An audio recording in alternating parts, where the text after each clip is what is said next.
Now, let me state at the outset, I think Netanyahu's a madman. I think what Israel has done is destructive beyond belief. But the point is that there has been a plan. The plan has been to remake the Middle East in Israel's image, if you will. And already back in 1996, in a neocon paper written for the new Israeli prime minister at the time, Benjamin Netanyahu, called Clean Break, this was described. The clean break was a clean break of the Middle East, that Israel, of course, meaning the United States, military backing Israel, would take out Israel's enemies.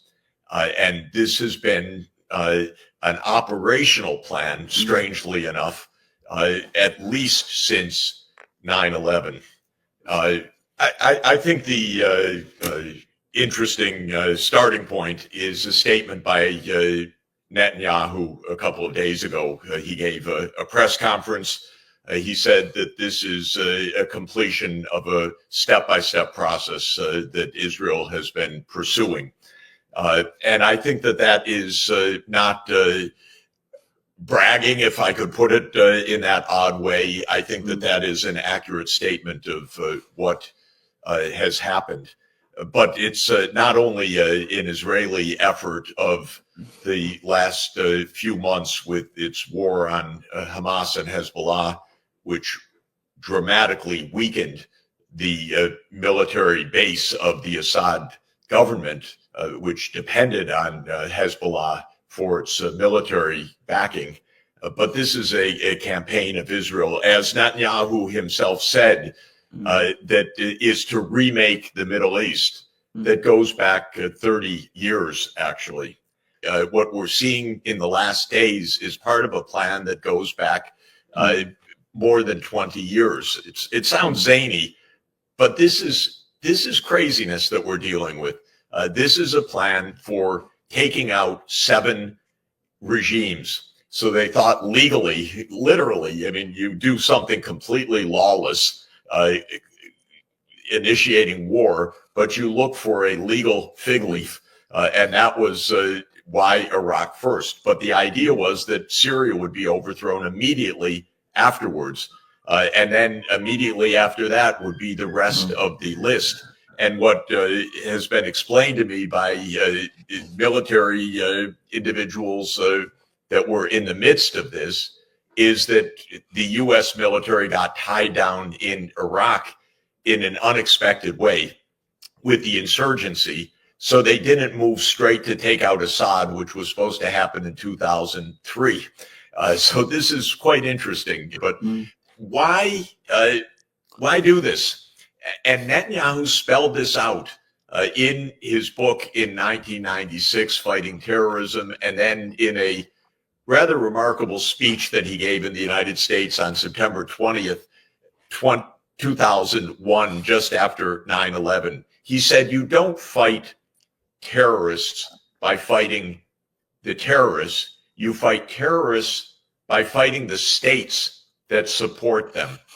And Netanyahu's idea, backed by the crazy, violent, repulsive neocons, I hope I'm being clear, in the U.S. government, said, yes, we will remake the Middle East by war, one after another. So Hamas and Hezbollah are backed by Saddam Hussein. They're backed by Assad. They're backed by Iran. In fact, it wasn't just the Iranian axis of resistance back then. It was all of these states around Israel that were supporting the Palestinian cause. And if you think about it, of course, Iraq was 2003. The war on Assad started in 2011. Not everyone is aware of Operation Timber Sycamore, but this is the CIA operation to overthrow Assad under Obama. And everyone should understand Doesn't matter, Democrats, Republicans, nice people, not nice people. America has one foreign policy of continuity, and has nothing to do with Democrats and Republicans. So Assad was 2011, the war started, but they didn't succeed in overthrowing Assad because he had backing from Russia, which started especially in 2015. Hezbollah was the backstop of the Syrian regime. And the idea was, of course, that by attacking Hezbollah in Lebanon and drawing Hezbollah forces into Lebanon and blocking the resupply of Hezbollah through the active bombing of Syria in recent weeks and through this military action, this was the way to bring down the regime. It happened, I'm sure, much faster than anybody anticipated. Now Israel is invading Syria from the southwest into the northeast. Where it stops, who knows? There are crazy people in Israel who say go on to Damascus. Then if you go down the rest of the list, Somalia, well, that was attacked by U.S. proxy by Ethiopia in 2006. Sudan, the United States broke Sudan into pieces, it literally dividing it into Sudan and South Sudan, with the clever ploy of the United States to put all the oil reserves in South Sudan, not in North Sudan, which is now bankrupt and in starvation and in civil war. Libya in 2011. Lebanon, of course, invaded repeatedly by Israel, including just recently. So actually, this vision has been carried out. And this is what Netanyahu was crowing about a couple of days. We have remade the Middle East. We've done it step by step. So we should have no doubt that this is part of a long-term strategy. Of course, there are cameo appearances by Erdogan. He wants Turkish influence in Syria. This definitely plays a role. I don't mean to minimize that. But this is part of a long-standing plan.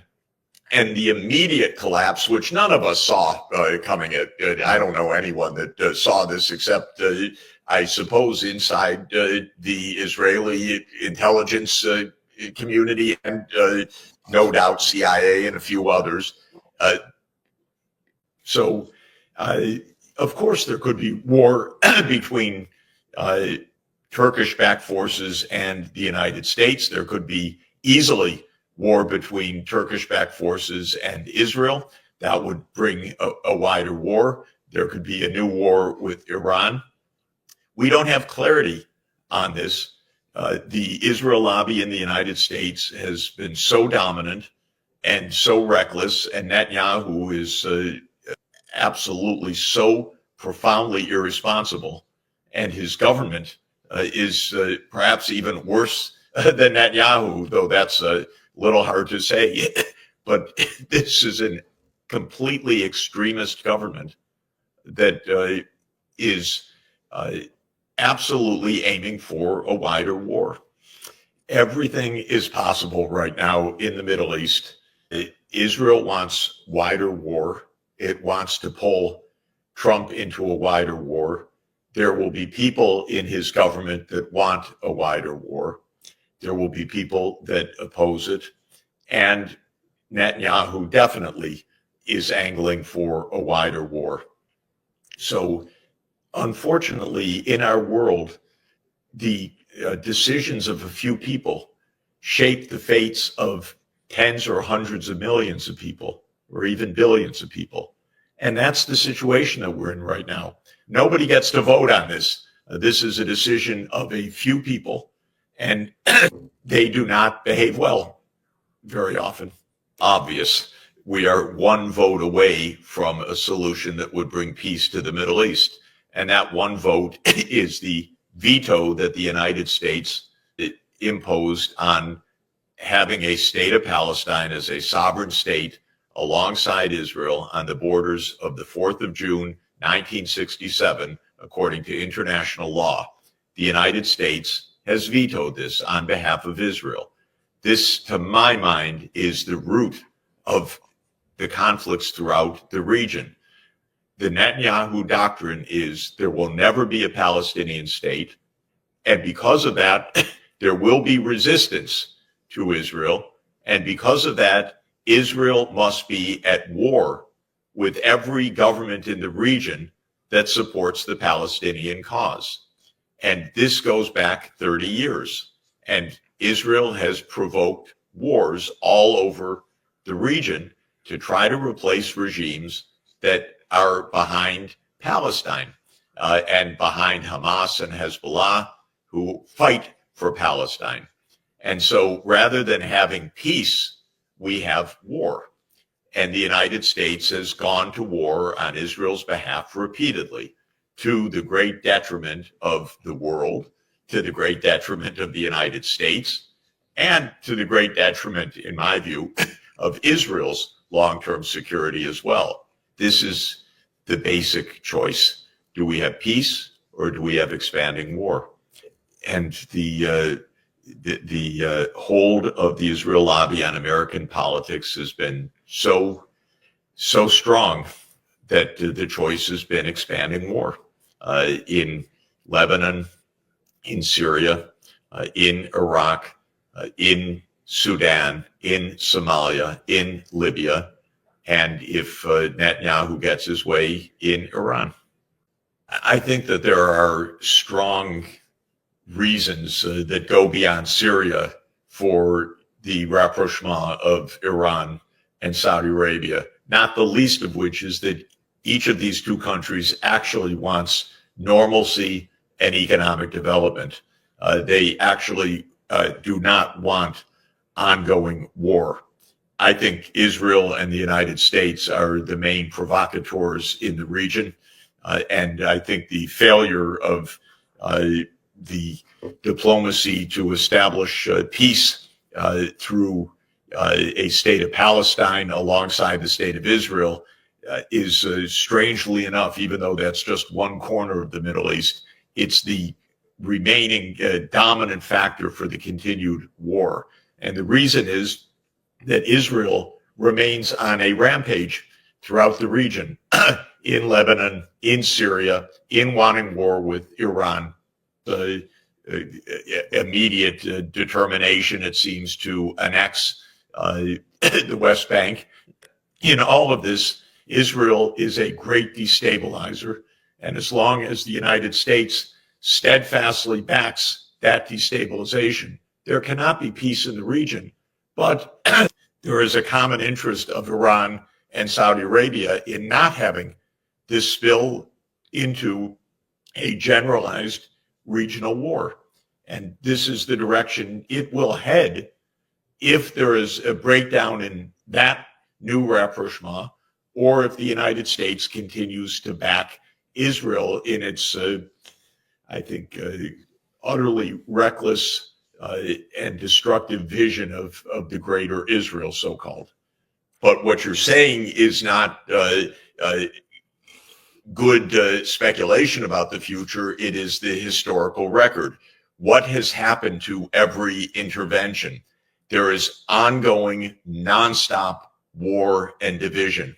This is true, of course, in Iraq. It's true, obviously, in Lebanon. It is true, obviously, in Syria, where this country has been completely dismantled, broken in every way. It was a functioning middle-income country with normal development prospects before 2011, before the deliberate attempt to destroy it.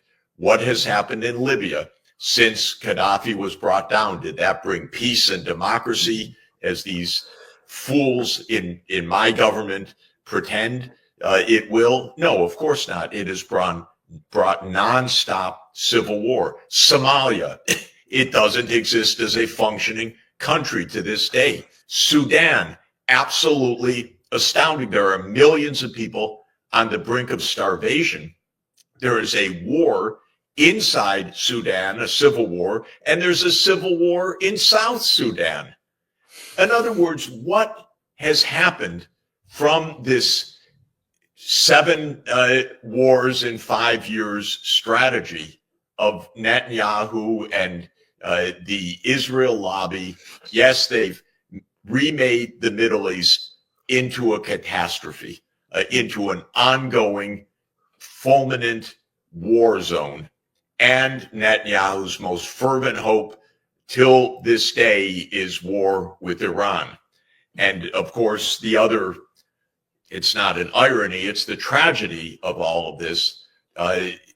Iran has been indicating, I can't wait to see it go, for 2 years, peace offerings, saying we want to negotiate, we want to find a diplomatic resolution. I spoke with another intermediary yesterday who asked not to be identified, who was involved in high-level discussions where Iran was trying to reach out to find a diplomatic approach. Netanyahu has been the most destructive U.S. president we ever had, because he's told every president what to do. Every president has completely supported Netanyahu's vision of remaking the Middle East until today. And by the way, with Israel's illegal grab and effective invasion of territory, I mean, not effective, invasion of Syria in the last few days, the U.S. statesman said, well, yes, so we regard this as an understandable provisional action of the United States, I mean, of Israel, and the United States supports this. Of course, the United States supports this. The United States supports whatever Israel does, however much chaos is created out of all of this. In the interpretation of the people running Israel and the United States, if the other side says negotiate, that means they are weak, and you should start by assassinating literally the negotiators, because it's very important to kill people who would negotiate in the Netanyahu neocon vision, and then you go to war against them. They're weak. This is the madness that we're in right now. What will come out of this? Nothing good. Absolutely nothing good. If you look at the killing fields and the chaos that Israel and the United States have sown throughout the Middle East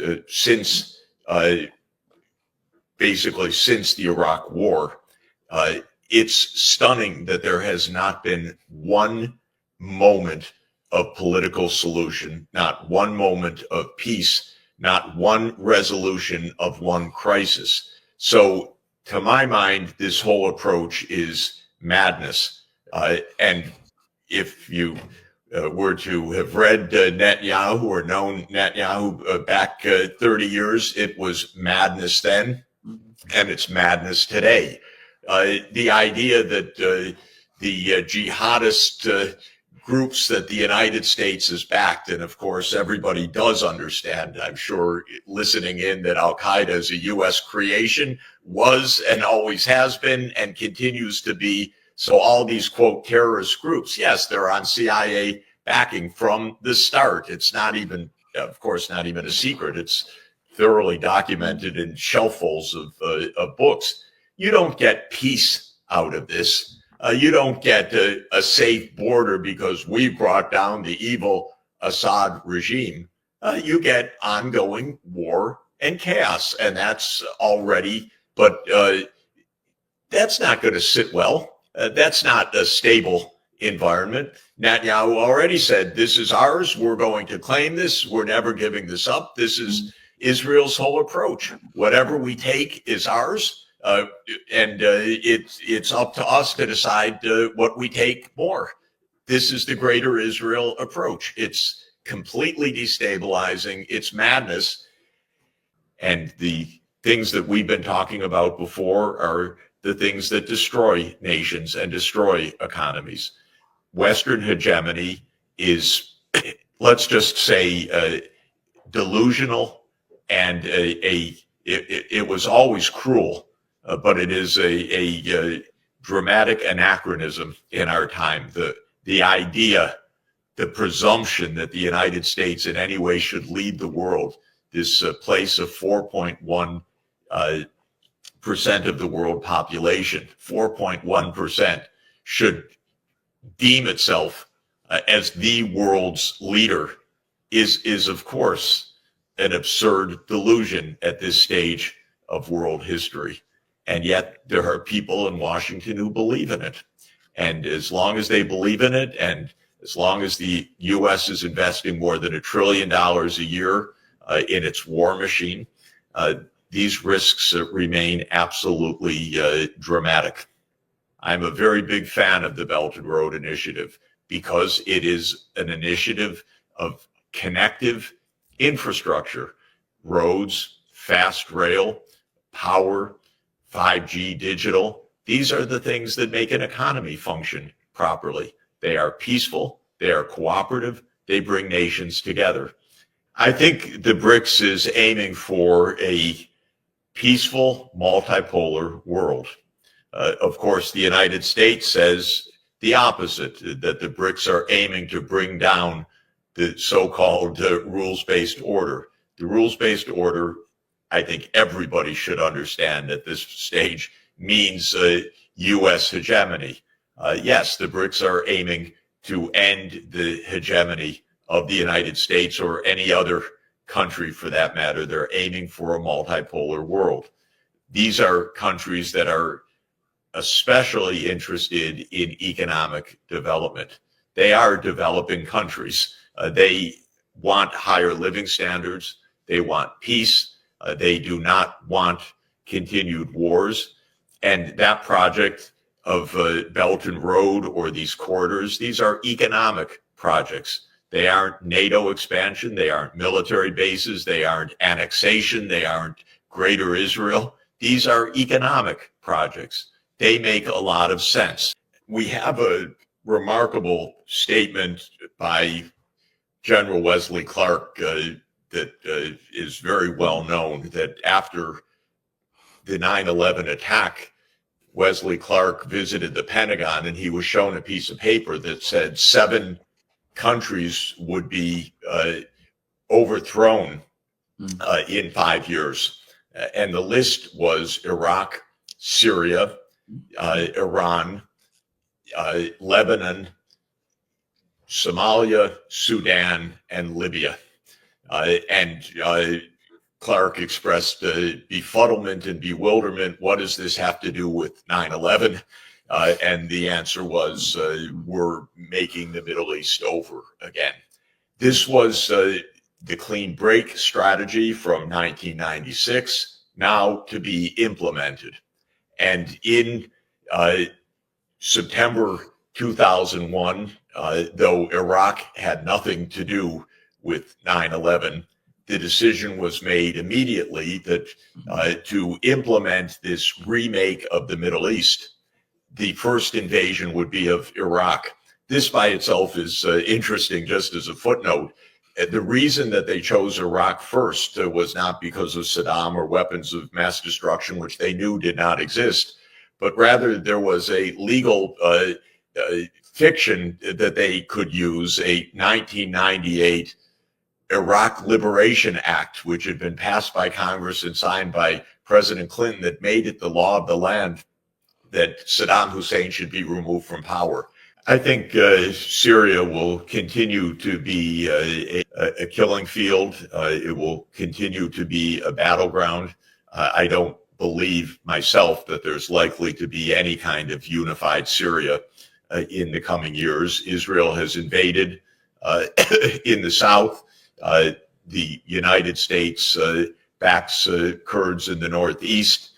Turkey has supported the jihadists, not only in the most recent action to take Damascus, but to enter into battle with the Kurdish forces. Iran has strong interests and is not going away. The idea that this is somehow in any way likely to be settled strikes me as very over optimistic. All of the experience of Western regime change, and this is another Western regime change. Maybe the coup de grace was brought by Turkey, though I'm not even convinced of that entirely, because it was Israel and the United States that played a very large role in the events of bringing down Assad over the past 13 years. But all of the experiences that in events like this, things don't end with the fall of a regime. This typically is the beginning of new civil war. And I think that this is likely in the Syrian context.